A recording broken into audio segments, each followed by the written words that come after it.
Dobrodošli. Evo, gospodine Nastupiću, započnimo s vama. Kako se vi nosite sa svojim strahovima?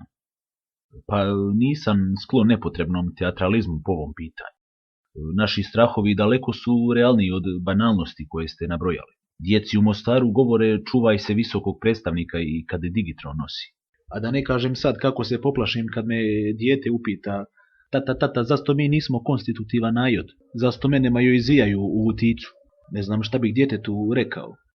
Ili, na primjer, dečko iz Bugojna koji pjeva svojoj curi iz toca hej dušo ko nam brani, ona ga prekida, kaže Berijevi amandmani. Ali ajde na stranu i to, ali šta ćemo s ovom starom mlađarijom, odnosno mladim međuturumima koji se ne žene i ne udaju? Evo, toga se ja plašim, te nesretne bijele kuge. I opravi ova trupina kavanac. Nuga. Što nisi onu moju rodicu Anđelku što sam ti nabaciva? Je Ivo, cura ispravna 100%.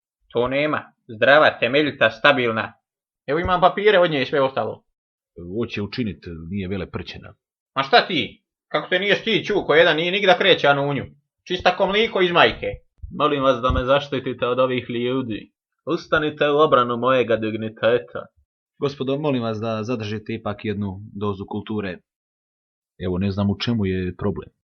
Istina je da sam iskusio i drugu stranu priče. Prošao sam fazu kad sam i sam bio plašilo. Evo, predlažem da režija i ovo izlaganje potkrepi fotografijom. Ovo je fotografija iz trećeg ekonomske. Ne znam sad koja je to država bila. Popularizirao sam ovu frizuru, kasnije prozvanu Ninival. Nedugo zatim čuo sam da mi je izvjesni Valderama iskopirao frizuru, kako ja to volim reći, parafrizirao me. Osim toga, naviru li vam neka druga sjećanja iz mladosti? Jesu li vama govorili ne tamo, jokuto krećat? Pa čovječe, ja sam do krizme mislio da je ne tamo pobješnjali korejski pobunjenik, koji vreba iz mraka i čeka da me sasječe.